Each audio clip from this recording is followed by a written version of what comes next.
Good afternoon, Malabites and Malabrises. And good afternoon to you listening to the sound of voice within the university community and beyond. It's another day to celebrate the International Women's Day. It's another day to celebrate resilience and tenacity of women in our society. Women who are pace-setters, women who are unabashed to embrace their femininity. Welcome to yet another fascinating episode of She Can. She can empower, she can accelerate, and she can march forward. Powered by Unical Radio 103.5 FM. Today, we have a phenomenal guest, a phenomenal figure in the studio. Well, I don't want to just let the cat out of the bag yet. My name is Michelle Idonset, and of course, I'm not here alone. I'm here with none other person but Divine Hensher, the spice of the airwaves. Good afternoon, Michelle. Good afternoon, Vine. How are you doing today?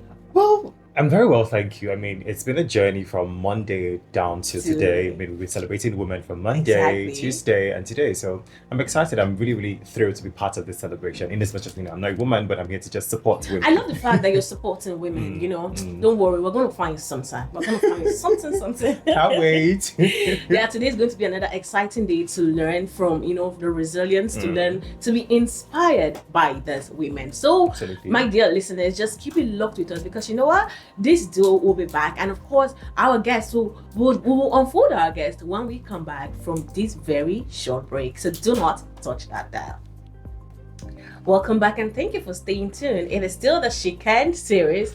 She can empower, accelerate, and march forward. Still on Unical Radio International. And yes, you still have me, show your radio buddy, and Vine Hensher, the spice of the airwaves. I know you're itching to meet our guest. Okay. Now let us let the cat out of the bag. I think this deserves a drum roll. Okay, yeah, drum rolls. All right, today we celebrate a woman whose career embodies excellence in leadership, scholarship, and service. Professor Eno Nta, the Deputy Vice Chancellor Administration of the University of Calabar. Her contributions to academia, administration, and literature have left a lasting impact on the educational landscape in Nigeria and beyond. As Deputy Vice Chancellor Administration, Professor Eno Nta plays a pivotal role in the university's governance, overseeing administrative function and ensuring the smooth implementation of institutional policies. Our contributions extend to various university committees, demonstrating our unwavering commitment to academic excellence and institutional development. So join me as we welcome our one and only DVC academics. Good afternoon, Dr. or Prof, sorry. Admin. Okay, good afternoon, ma. Good afternoon. It's so nice to have you in the studio with us today. How are you feeling? Thank you very much. I'm happy to be here. I'm okay. Yeah. How does it feel to be a woman? To be a woman. Yes. They always say to be a man is not a day's job. So how does it feel being a woman? To be a woman is not a year's job. I love the sound of that. Yes. Okay, guys. Thank you so much, Ma, and thank you too for joining us on today's episode of She Can. So yes, we want to move forward and we want to learn more about your leadership. Your leadership at Unical has actually spanned various roles, including Director of the Center for General Studies, and now you're the Deputy Vice Chancellor Administration. So as a seasoned administrator, what has been the most fulfilling aspect of your leadership journey? Let's start with that one first. Well, actually, I think sometimes leadership is not something that you just sit and plan for, so to speak. Okay. You grow. As you grow, leadership also takes different forms. I agree. I think for me, within the university, the first time was as a coordinator of general studies, Okay. Use of English, remedial English in those days. Okay. And that meant, I think then all I saw was grilling work. Okay. Because it's not now that things are moving so smoothly. You want to type question papers, then you needed to be there at the machine and you'd be using raw energy, pushing and getting the papers and running to town to find. So, yes. But then gradually I moved on to headship of the department. Okay. And that, I think, was something I loved. Okay. Why? Because suddenly I could command some of my professors, and but really was that I think I surprised myself, because I brought to my department a sense of transparency. Okay. Basically, that was the most pivotal thing that I did. Okay. And by the time I was there for a while, I said, "Oh, you've created Wahala." Before, nobody wanted to be head of department because nobody knew that some financial whatever was coming in. Okay. The heads of department would never tell you that there was money for this or that. It was always a secret, top secret. No money, nothing. But suddenly, the person in charge of postgraduate program knew. As the money was being paid, I would say, "Please come and sign." Collect it. So what for? I said, "No, it's for you to run your end of the program." Yes. And the department, suddenly we could talk of, we are sending off someone who has retired. Okay. I don't know if you knew Prof, then Dr. Ogu, and then even our non-teaching staff. So welfare was very important to me. I believe that when people are happy, well, we cannot be happy 24/7. Absolutely. But at least be comfortable. Let you know that we care. Exactly. And if you let them know you care, they are willing to go the extra mile. Yes. So it was easy for staff to say, "Yeah, we have this data, we must meet it," and they won't complain much. Yes. And so yes, we work more on welfare, on comfort in terms of office space, and in terms of materials. The library, I think then that was when we created a departmental library. Okay, awesome. That time. And it was like, what's she up to now? What's the new thing? And of course, many, many more people were involved. We had lots of conferences. My tenure, every year we had a departmental conference, ICALEL. Yes. Okay.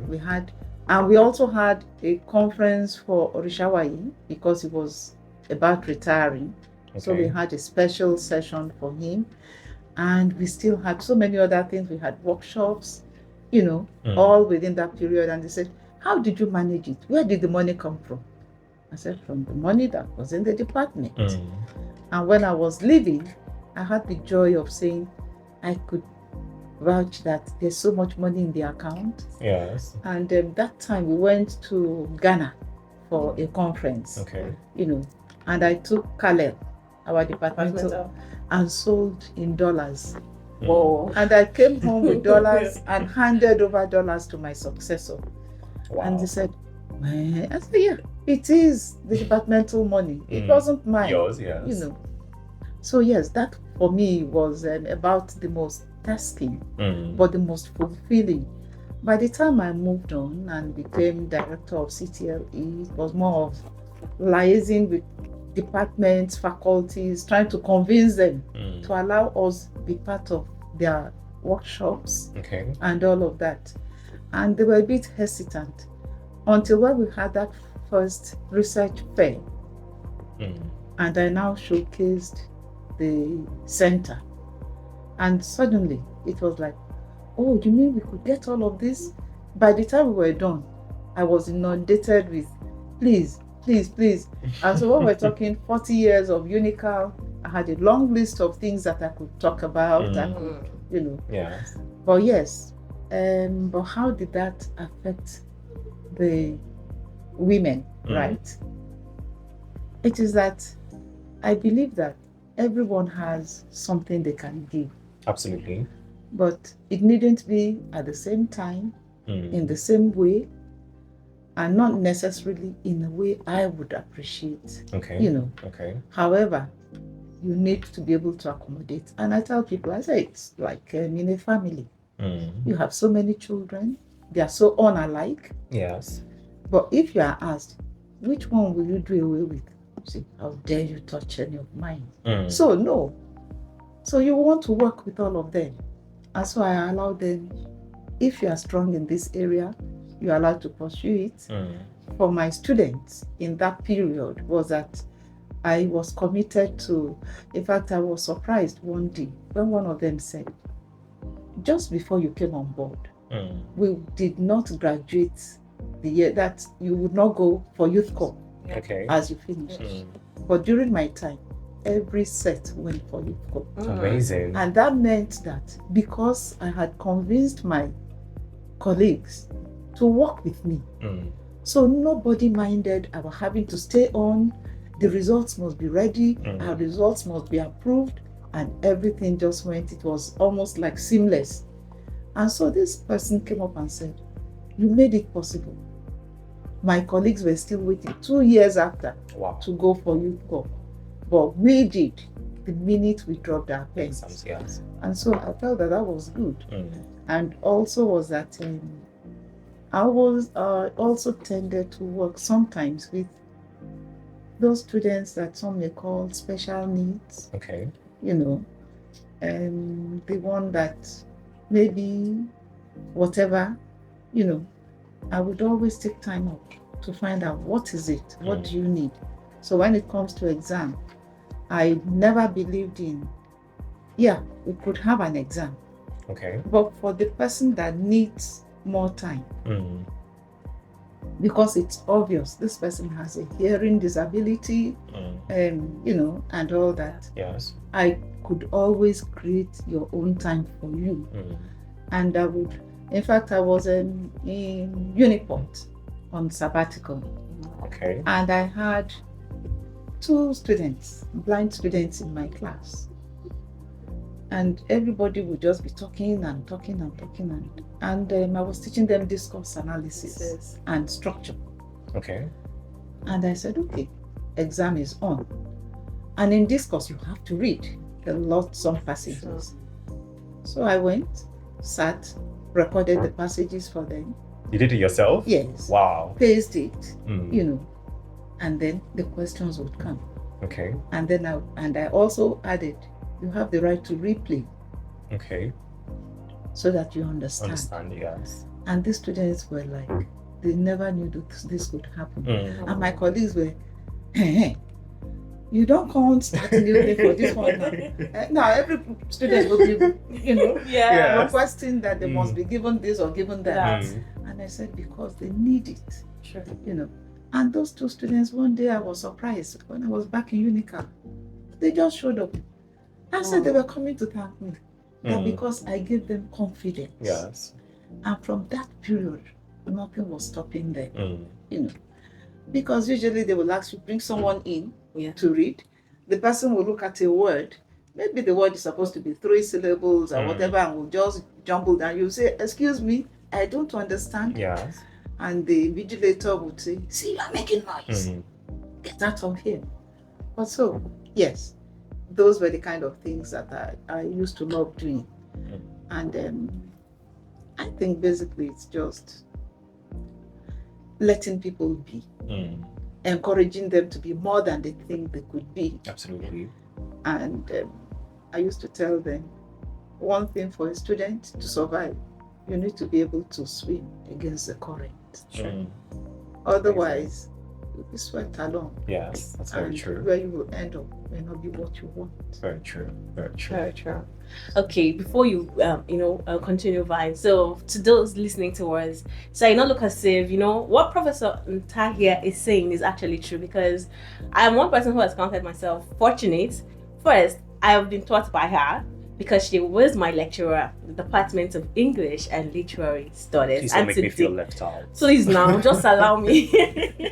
And today I have the privilege, to sit with her one-on-one, and we are having this inspiring conversation. So Professor Eno Nta is actually a lecturer Yes, from the Department of English and Literary Studies before she assumes the role of the Deputy Vice Chancellor Administration.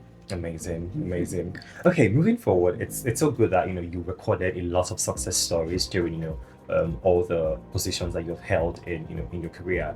Right about now, let's ask you this, right? True empowerment starts from within. What mindset shifts do you believe are essential for women striving to break barriers? Well, mindset that you need to have is maybe to be intentional in the kind of things you do, and to understand that you may not necessarily get it right. Okay. So that's why there's a learning curve. You're going on, you find that you stumble this way, you check yourself, and of course, to also have some role models that you say, okay, this one could inspire me.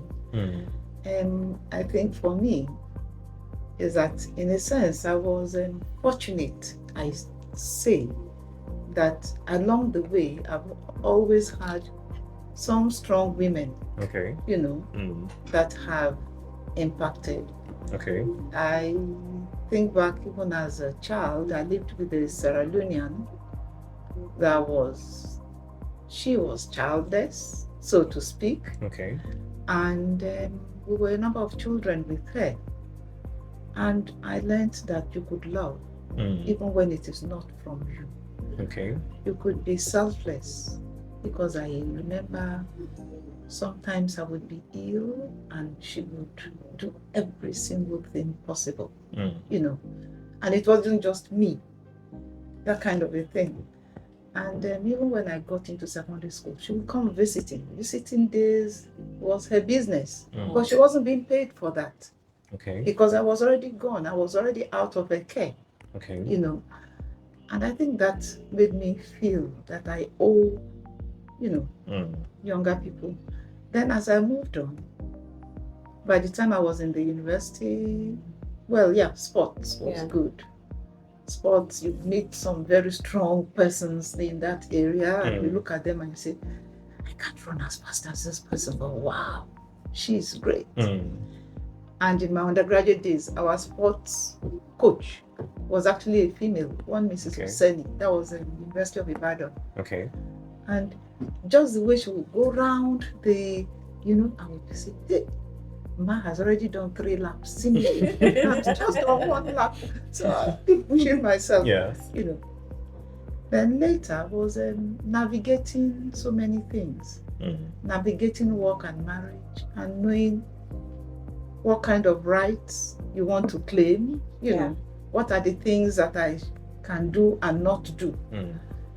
And I think for some of us is that as you're moving on, in a sense, you remain, would I say, naive? Or maybe you expect too much or too little. I don't know. But I know I also had another person around who would say something like, no, now, don't you know that you need to be able to speak up? And then I joined Women in Nigeria. And that was like the watershed on everything. And suddenly I would say, no, this one I can do. This one, I won't allow. However, bottom line was that my partner, my husband, is someone that I loved from day one. So, and that again, I think has made a difference. Because he was willing to, I won't say willing to let me, because that would give the impression of needing permission. No, I didn't need his permission. But he was willing to accept me as I am, with all my vulnerabilities. He never felt that they never bothered him. He could walk with me. I could walk with him. And together, I met him in my first year at the University of Ibadan. Nice.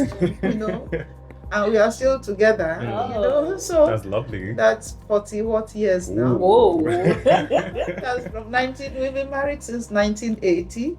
Really lovely. So it's and we've both grown. I've grown this much. I actually didn't think it would happen. So I just say to people, it's like the icing on the cake. Okay. Because I thought, okay, when you get to be a professor, you are done. You've tried. You've really made it, And then this one just came. It was like a surprise, Sometimes I wonder what my vice chancellor actually saw or sees in me. But I'm so thankful to her. I'm so grateful to God. And what else can I say? And generally, I've worked with a good team. Okay. With a good team. Presently, if I look at, even in those days, ELS, we still say it's a family. Okay. I didn't grow up in Cross River or the East. I came to the East because of my husband, And so I don't have many childhood friends. Okay. I later discovered some from my secondary school. So, but all of them were my seniors. Okay. And then maybe one or two who were my juniors in secondary school. Okay. But we don't even live in close proximity. Okay. So when my friends now are talking about their schoolmates, I'll just be looking at them and say, okay. You feel left out? Yeah, not really. Because fortunately for me, I went to a secondary school that is also a big thing. Okay. My school is about 160 years old now. Wow. And so we can talk of all the big, like someone like a Cabrade, for example, was in my secondary school. Of course, she was there way ahead of me and stuff like that. But so I made a new set of friends. They were all made from ELS department. Okay. So when people are talking, I say, my friend, even though one migrated, still answer, migrated to Lagos State, but she's about the closest to me. We have some things in common. We both grew up in the West and all that. So I go back to her. I think of Ako. I think of Professor Stella Ekpe, who is like my big sister, not much bigger. Okereke, my friend, all of that. We just forged our own thing. Tonya Umoren, and then now I have the younger generation. The Juliet and Co, all of those ones are now like our younger sisters or daughters or whatever. So yes, ELS helped me to have a place in the Cross River community, let me put it like that. Okay. Because since I didn't grow up here, culturally, I really wasn't into so many things. But because of my department, I could now start to relate. And we related so well that I practically know everybody's home. Okay. One thing is happening, we all carry our body and go and make noise. Even with the guys, I don't mind me. Because I've been to Okuliyas, I've been to Eyans, I've been to almost all of them. It's just that now with age and with the beautiful roads we have it's not so easy for you to be. Amazing. But in those days, yes, it was a beautiful thing. You could move around and get to know families and all that. Then I now became CTLE. There wasn't so much interaction with staff because it was a very small unit, and we were more like things just come and you just process and the thing moves on. You really didn't have time for. But even at that, somehow with me, welfare always comes up. And the little, how many years did I stay there? A little over 2 years. The personalities there would say, if you are in need, my door was always open. Okay. And then with DVC admin, that one there's nothing to say because they're everything and everything. I've worked with a beautiful team. The vice chancellor is always pushing. In fact, she's so strong and so innovative that you just can't afford not to follow suit. And then initially Angela Uyuita, DVC account, And then we now had our baby DVC research, linkages and collaboration.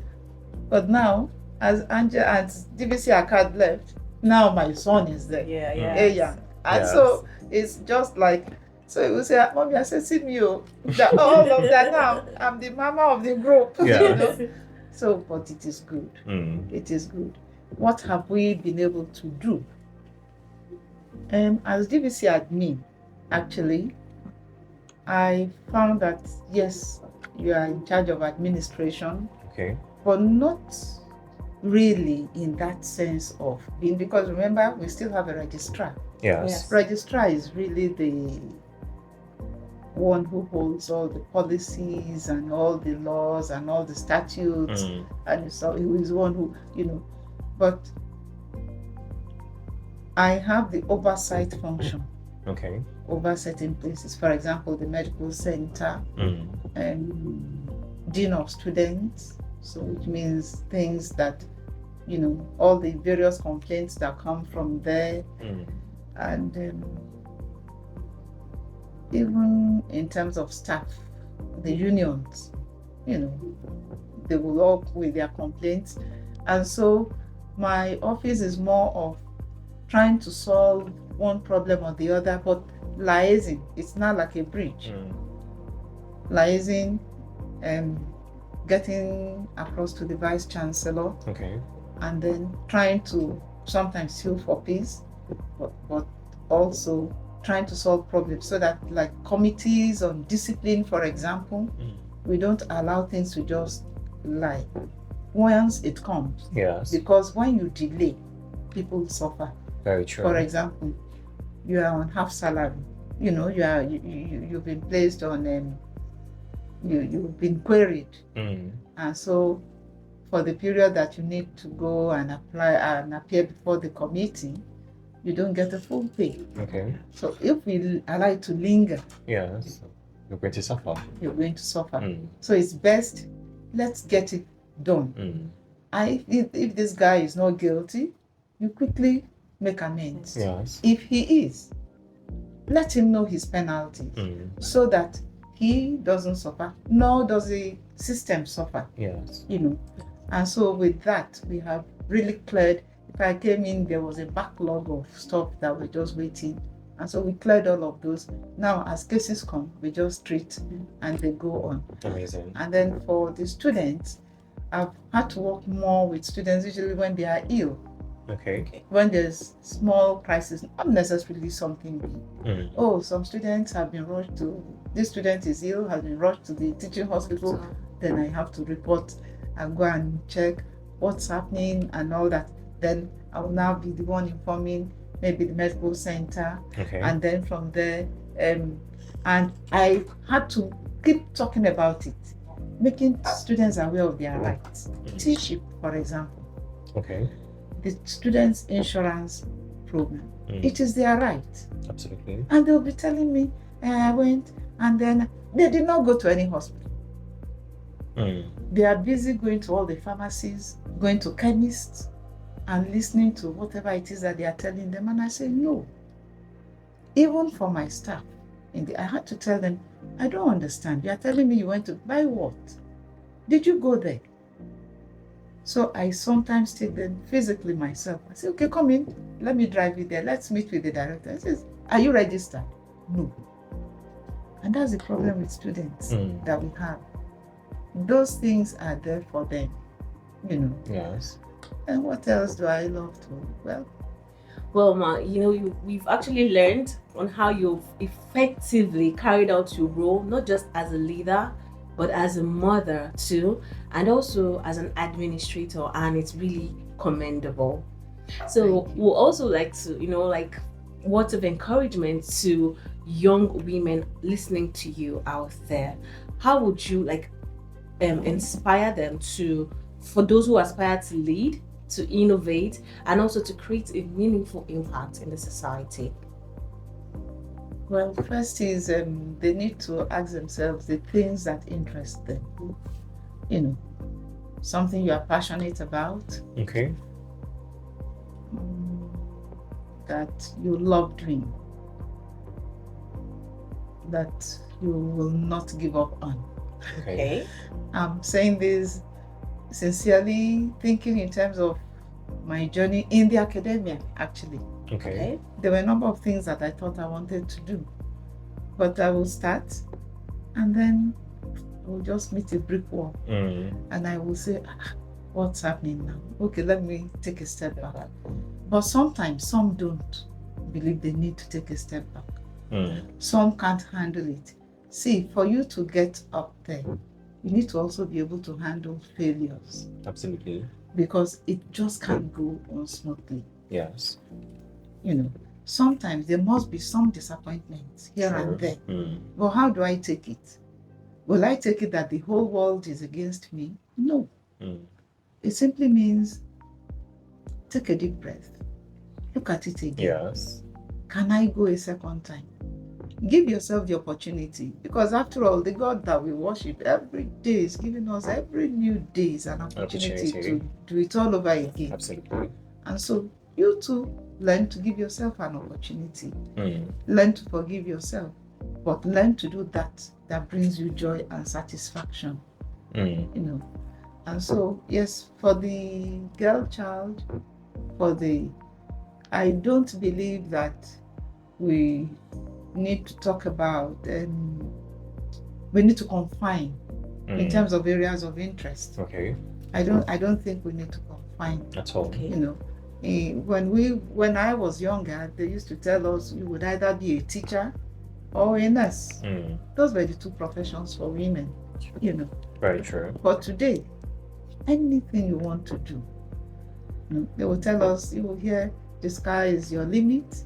Now we hear the sky is your starting point. Stepping stone.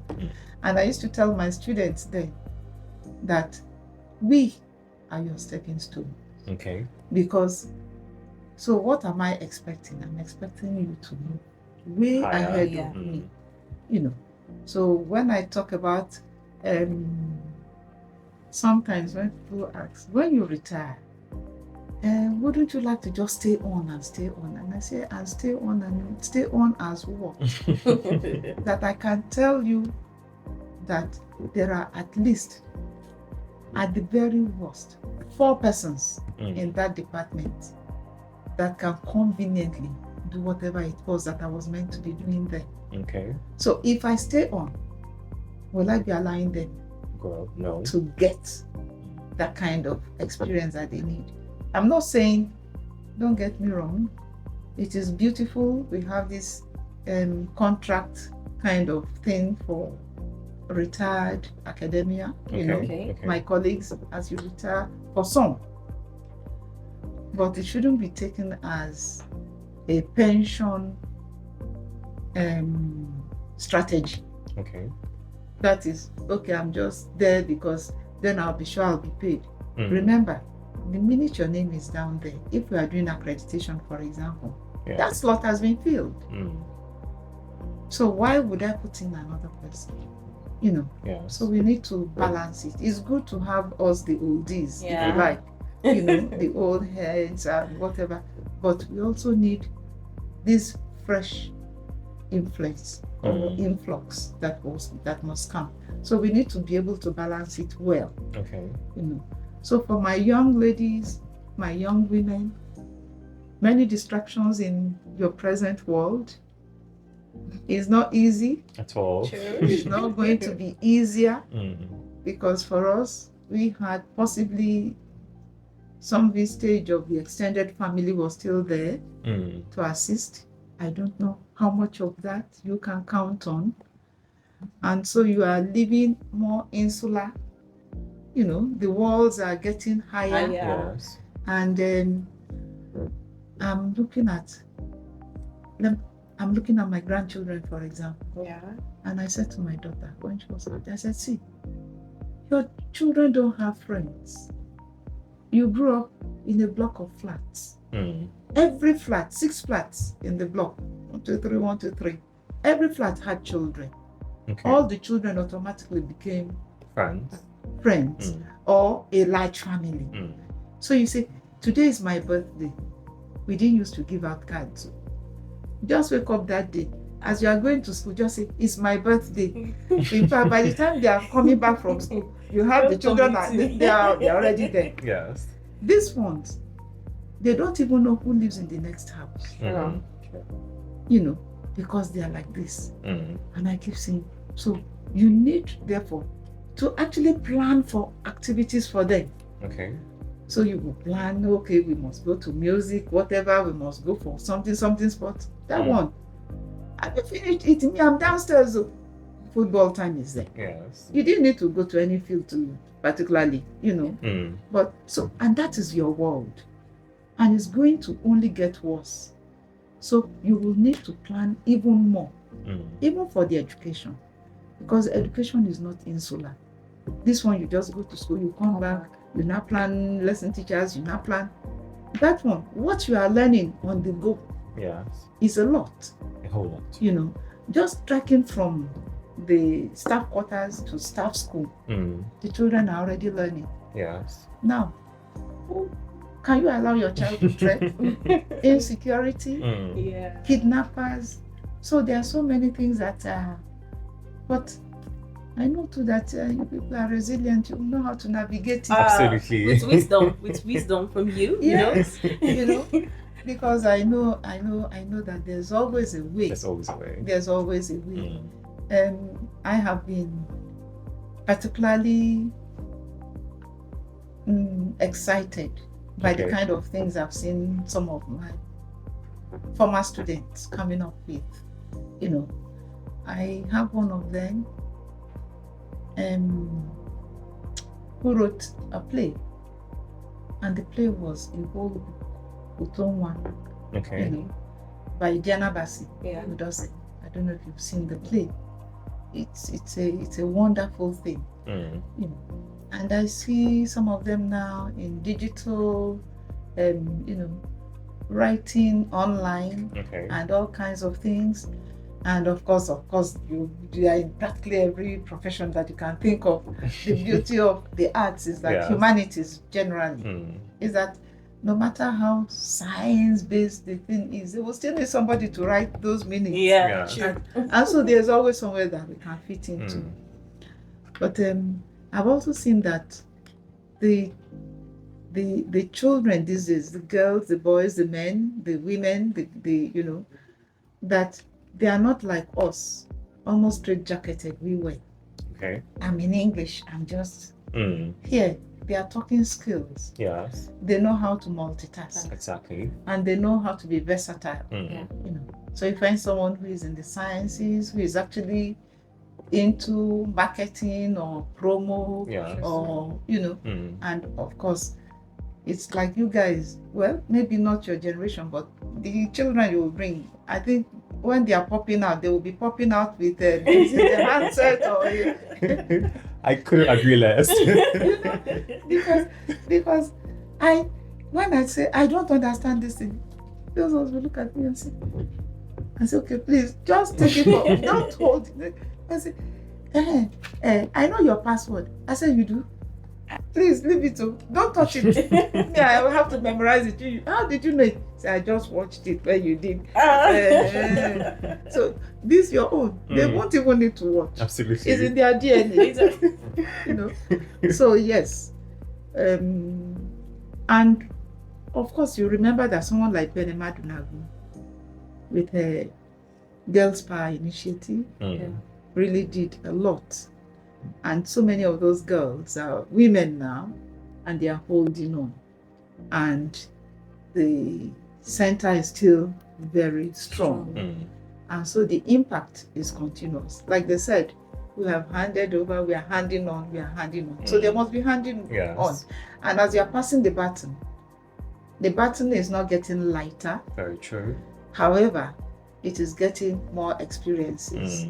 And those experiences are making them stronger. Yes. And so with such NGOs around and awareness, although there is an area in the university that I think I'm also interested in, which is the Center for Gender Studies. Okay. Actually, we've come up with a gender policy, and I have given it to the ICT director that it should be on the website for students to be given the link, so that they just download from there.